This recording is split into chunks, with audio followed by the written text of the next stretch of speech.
One day, a grandmother, she had like 14 grandchildren. One of her grandchildren, Jessica, came by.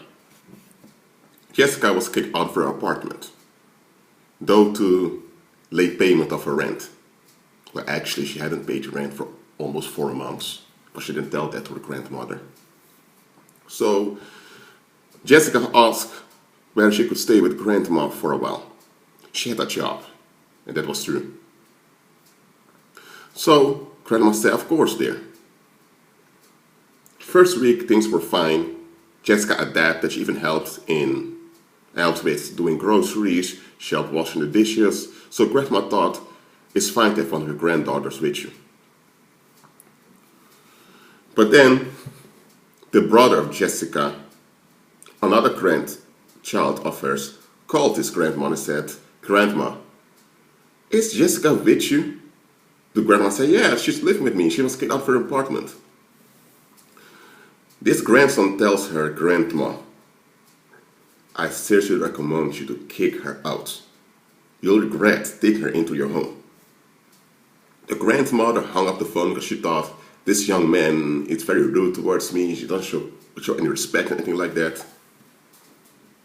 The grandmother even talked about it with Jessica. And Jessica said, well, his girlfriend just broke up with him, so he's just upset. Don't mind him. That was a fact, by the way. But that has nothing to do with what Jessica's brother told their grandmother. A week later, the grandma went through her wallet and she missed 100 euros. She thought, I'm a bit old now, so sometimes I forget things, so she didn't pay much attention to it. Then another week passed by, and Jessica didn't come home. She tried to call her, but she just wouldn't pick up. The next day, after the grandmother came back from the cafeteria, because there's a cafeteria for elderly over there, her whole house was empty. Literally, everything was taken away. Now what happened here? This Jessica, she found out, was involved with a guy who was addicted to drugs. And that guy needed drugs so much, and this Jessica was his enabler. She was addicted herself to his approval. So she spent her money on the guy. That's how she ended up homeless, because she didn't pay the rent. She was so sucked up into pleasing the guy. So the guy told her, go to your grandmother. Your grandmother has a good house. And it worked. While she lived at her grandmother, the guy often came by. And the guy saw that the grandmother has many expensive stuff in the house. The grandmother wasn't even aware that this guy came into her place. So this guy, together with a few other drug addicts, decided to loot the house. And Jessica, so in love with the guy, got along with the plan. So the guy told her, take away 100 euros from her and see if she notices something. Jessica did. The grandmother didn't really notice, neither suspect anything. So they knew that she would be on the cafeteria every Wednesday. So on Tuesday, Jessica didn't come home. So the next day when the grandmother went to the cafeteria, they came by with their small truck and looted the whole place. Now there is this saying, never trust an addict. That's what I want to talk about in this video. In this parable that I just gave on to you, the brother of Jessica, who heard about her being at her grandmother's place, called her grandmother to warn, their grandmother, because it's also his grandmother, he called their grandmother to warn her to kick Jessica out. Because that brother of Jessica saw what she was capable of doing or capable of enabling. But the grandmother, she just wanted relief. She didn't want to think bad of her granddaughter, and the tone at which this guy spoke she considered rude. So she was so into self-validation. She wanted to be addressed a certain way and all of that, that she didn't pay attention to the situation. Because if she would have talked about it more clearly, she should have asked, why don't you go to your parents? So your parents wouldn't take you for a while. And weird, you pay your rent a bit later and kick you out of the house. It's not possible. They're not allowed to do that. Because you get 14 days extra to pay the rent. And if those 14 days pass, then they can take action. And if then they have to delay for a week. So Jessica's story didn't even add up. But the grandmother, who was so into family first, did not notice any red flags at all. Now, I'm not here to talk about drug addiction in this video. I'm going to talk more about psychic attachment. I've spoken about common people so often on this channel. Common people in general operate in psychic attachments. I don't want to say addiction, because addiction is more related to an activity or something directly. But before an addiction can occur, there must be an attachment first.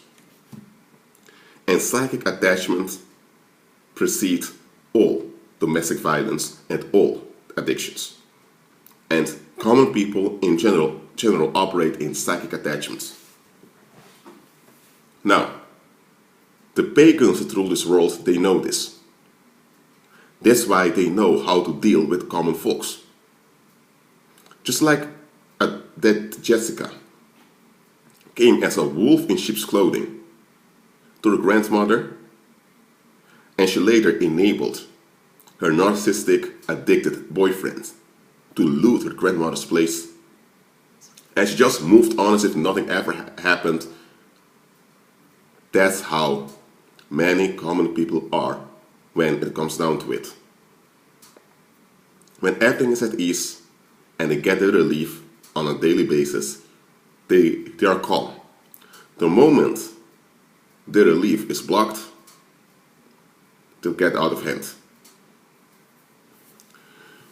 Have you ever had it happen that someone was upset with you and they kind of wanted to control you? They were upset with you and they expect you to be affected by them being upset with you. And when you make plain onto them that you're not affected by them being upset with you, it's that they lost it. That's that they wanted to attack you. Have you ever had that? Some of you had your parents acting towards you like that. Some of you had teachers doing that. Some of you had peers doing that. Common folks, when their drug, that means their relief seeking, their self-validation is blocked, they'll turn into monsters. And it depends on the situation and opportunity how far they will go. But they'll go very far to secure their drug, just like a crack addict in a pallet to give onto you would steal from people, threaten people, lie about people, to do anything to get money to purchase his crack. The same way common folks will lie, cheat, deceive, attack, mutilate, abuse. They'll commit many atrocities just to get that relief of theirs. In this parable that I give unto you, you may have thought, oh, Jessica is the drug addict. No, she was just as addicted as that boyfriend she was involved with, only that boyfriend had a physical addiction, and with her, the addiction remained on a psychic level. But it was still an addiction. So neither of the two was to be trusted. Neither of the two were trustworthy.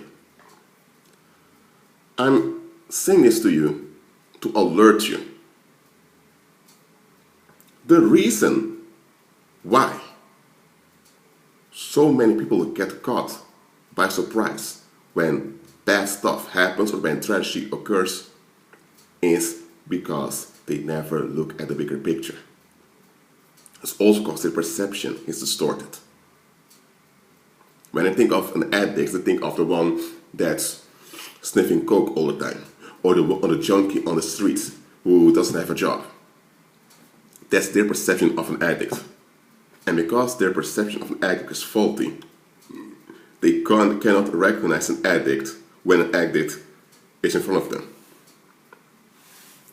That's why they can't recognize red flags. Now I'm here to tell you, common people in general, not all of them, but in general, they are psychic addicts. They have psychic attachments, and that leads to addictions. The one addiction they all have is to be validated. with this urge, this obsession with self-validation comes many additional addictions. Whether it's substance abuse, alcoholism, it all comes along with it.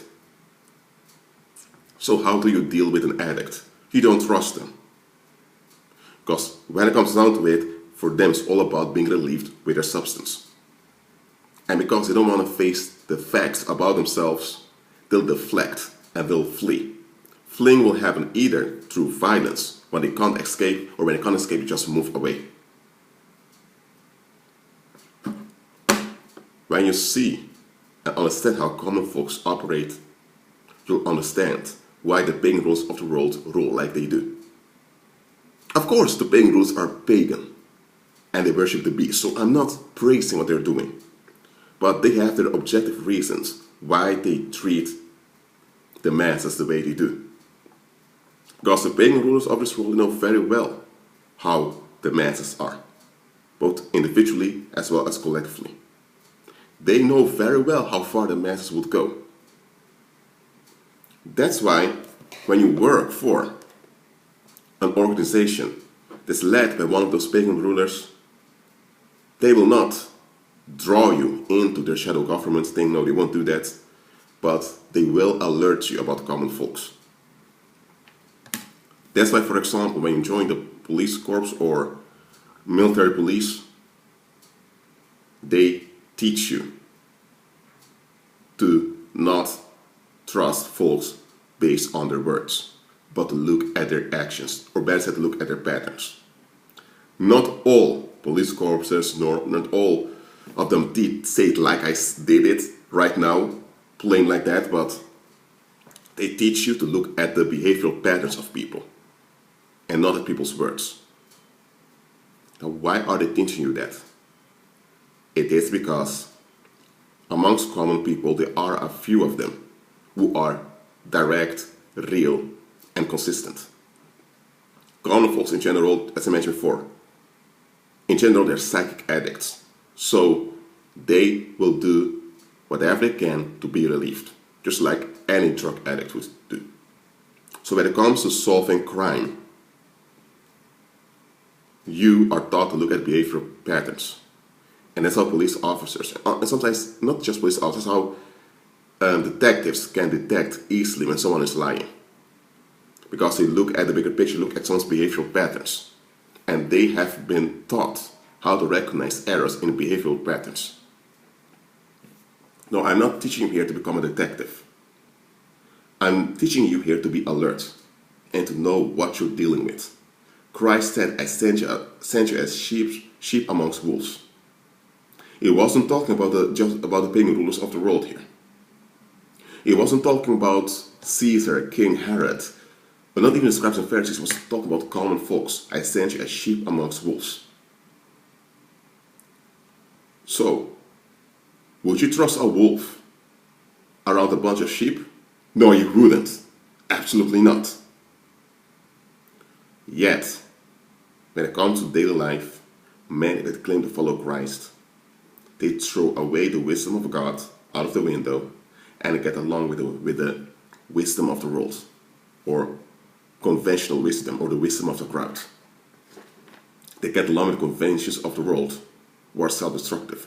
And there are even people in the world, whether they're sociologists, psychologists, who are learned, and they can tell you that the wisdom of the crowd is often self-destructive. Yet, you have people that claim to follow Christ to get along with the wisdom of the crowd, which isn't through any wisdom at all. I just want to tell you to know what you're dealing with. I send you as sheep amongst wolves. Therefore be wise as serpents and innocent as doves. How can you be wise as serpents if you don't recognize that there are wolves around you? You don't even know how to recognize a wolf. How can you be wise as a serpent? Well, what happened with that grandmother in this parable, similar things like that can happen to you in different forms if you're not alert. That's why you ought to walk by faith. When you walk by faith, you walk in the protection that Christ provided for you. If you belong to the military police and there's a riot going on, You don't appear there in your jeans and your sweater and say, yeah, we're going to deal with that riot. If you would do that, your colleagues would look at you, they would call the mental asylum to pick you up because you need treatment. Because they will tell you, dude, are you serious? There's a riot going on out there. Those people that are those rioters, they want to fight, they want to attack, they're looting, they're breaking everything. Those are dangerous people who are out of hand and they can and will harm everything in their way. And you now want to go and combat that situation in your jeans and your sweater? Where's your shield? Where's your helmet? Where are your safety shoes? Where's your armor? I hope you get what I'm saying here. Agree with Christ. So you walk in real prosperity, which includes real safety. Be at peace.